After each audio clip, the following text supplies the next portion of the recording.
what TVS is saying is, let's tune the Jupiter to be slightly more youthful, and therefore let's begin at design.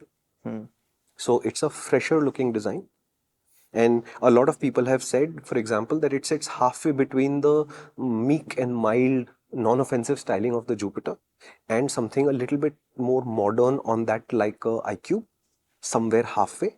I'm saying somewhere halfway with a hint of, let's call it the Ntorq thrown in. So there's a couple of sharp lines in there. It's a very nice looking scooter. Dude, calling it nice is a bit of a disservice, man. I really liked it. It's a family scooter. To me, it looking nice is important. It looking striking is terrible for this segment because it will immediately polarize opinion. No, I get that. Like, it's not like Ether, always polarizing. Correct. Ntorq also. Yes. So to me, this is a appealing scooter in a nice, subtle way. Correct. And to me, this is exactly what a family scooter needs to look like. So I am not going to say striking, outrageous. No, not striking, but it's good looking. Yeah, it's nice looking. It's not like, like family scooters can end up being a little... Yeah, this is nice looking. There's no two ways about it. That things work.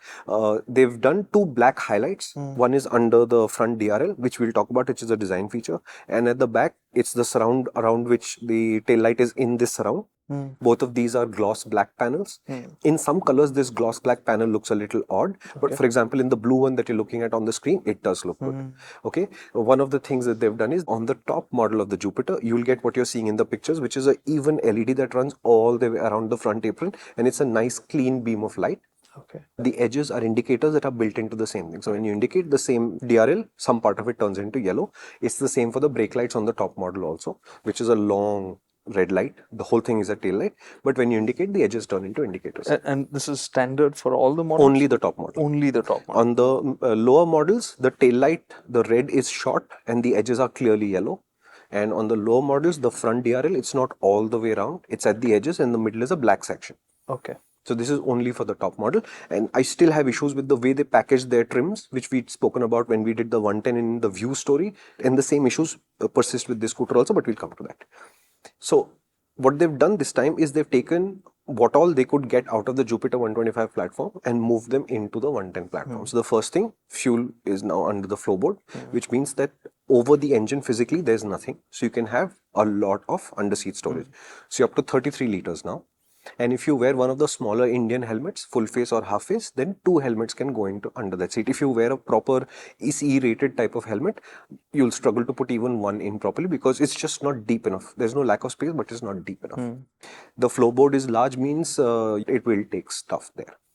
Ergonomics also, the seat is enormous again. And remember that the family scooters have all been circling the enormous seat game. And for example, the Aetherista said we have the largest seat. The reference for that largest seat was the Jupiter 125. Now a seat of that kind of dimension is coming to the Jupiter 110. So this is another enormous seat. So now I would say the Bajaj Chetak Electric, the Rizta and the Jupiter 125 and 110, they have some of the largest seats in this segment now. Okay. The seat to me is surprisingly soft in terms of foam. And I rode maybe 5 laps of the TVS test track, and all in that much time I could already feel myself sinking into the seat, which I think is terrible. No. But TVS said we are aware that a firmer seat would be better, but we are also aware that customers reject firmer seats on site at showrooms, so they don't really have a choice about putting something firmer in there. If you're buying a Jupiter, I think it's worthwhile going to a seat guy 6 months, 8 months, 10 months down the line. Can I get something much firmer? And you'll take about, I think, 2 months to get used to that firmness of the seat, and then you'll never think about your seat again, which to me is the right way to do it. But what I'm happy is TVS said we are aware of this, and they also said the customer is not ready to accept it, so there's no way that we can give a thicker seat. It will reduce the appeal of this scooter. Fair enough. Under seat storage, floorboard is also a little bit larger. I'm not going to go into, can you put an LPG cylinder in there? Because honestly, if you're putting an LPG cylinder on your scooter's floorboard, your safety issues are far larger than does it fit or not. You shouldn't be doing it. Tell me, sorry, the LPG, I just got some content on somewhere on social where somebody was trying to put, did they have a cylinder there for people to test it out? There was a breakfast station, Karthik. Somebody went up to the breakfast station and they convinced the people who were serving breakfast saying, can I borrow one of your cylinders and try to put it on the scooter? So because of that platform, the engine has also come from the Jupiter 125, which makes things simple because the mounting points, etc., remain roughly in the same place. They basically kept the stroke and sleeved down the bore a little bit. and you get the new engine.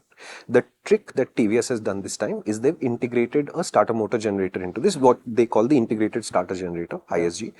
What that allows them to do is, just like on the Yamaha Facino or the Raze R, it allows the motor to silent start the scooter and then add a little bit torque back when you're trying to accelerate hard, for which the only thing they had to do was upgrade the battery spec. So the ampere average on this scooter is a little bit more than usual. Again, TVS is saying it's not just that. 1,000 small optimizations were done with the battery supplier to make the battery become superior in whatever way. They didn't explain the details. And therefore now that thing will say ready, assist ready. Okay. Which means that the battery now has enough charge to give you a boost if you want. And the boost is quantified to 0.6 Newton meters. 0.6, okay. So you get 9.2 Newton meters ICE, and then the boost will add 0.6. You get 9.8 in total. So they added it up? Yeah. So they said normally if the battery is discharged to the point where it can't give you a boost right now, you're going to experience 9.2 Newton meters. But when the battery has reached that level and it is ready to give you a boost, you'll experience 9.8 Newton meters. Okay. When you're riding, there is a very slight difference, but my feeling of slight is coming from the fact that I'm riding at a test track with absolutely nothing to interrupt my flow. So I'm basically able to consume all the assist, drop the battery below that charge state, then have to ride without it for a while until it reaches that charge state and do it again. So we'll experience this in traffic properly. The city traffic will be better, yeah. We will see what it does in city traffic. But wait, before you go further. Now when an engine is being reconfigured like this, there can be change in characteristics. What were there for the original package to this? So does this feel in any which way less sweet? No. It's a very smooth, sweet engine. Okay. If anything, there is a transient small vibration that I think they should iron out even further. Okay. Not that it interrupts you, but in the sense it is so smooth elsewhere that you'll notice that this little bit is there. That's all. It's very smooth. The previous Jupiter 110 was already very good. This is also very, very good. The Activa on smoothness may be slightly smoother than the scooter, but to me it's not something I would decide between the two upon. Because the Activa has so many other things that are wrong with it versus the Jupiter that it makes no sense to me today that you would go and buy Activa at all. If you really enjoyed this clip, there's not much that you can do because it's over, but this clip is from a much longer video which plays on our main channel, which is called MotorInc. I invite you now to visit there and explore this idea in more detail, and there you'll meet another amazing MotorInc personality, my great friend Karthikeya Singhi, the one and only.